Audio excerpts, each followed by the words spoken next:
وَاذْكُرْ فِي الْكِتَابِ ادریس، کتاب میں ادریس کو یاد کرو، اِنَّهُ كَانَ صِدِّيقًا نَبِيًّا، وہ بھی صدیق تھے اور غیب کی خبریں بتانے والے نبی تھے، وَرَفَعْنَاهُ مَكَانًا عَلِيًّا، اور ہم نے اسے بلند مکان پر اٹھا لیا۔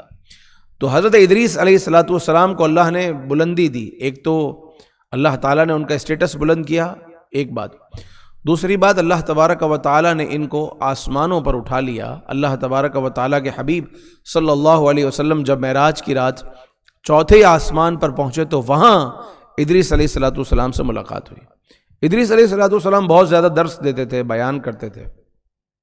ایک دن ملک الموت ادریس علیہ السلام کی بارگاہ میں آئے تو ادریس علیہ السلام نے پوچھا کہ تم لوگوں کی روحیں کیسے قبض کرتے ہو، ذرا قبض تو کر کے بتاؤ۔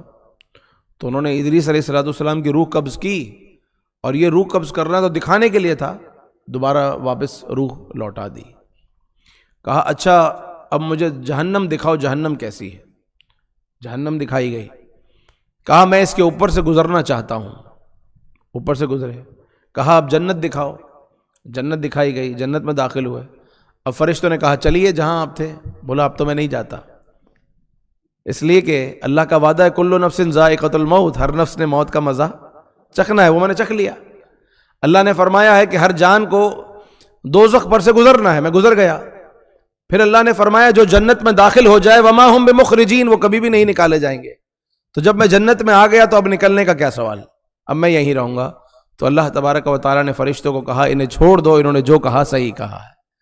تو ادریس علیہ السلام یوں اللہ کی بارگاہ میں پہنچے۔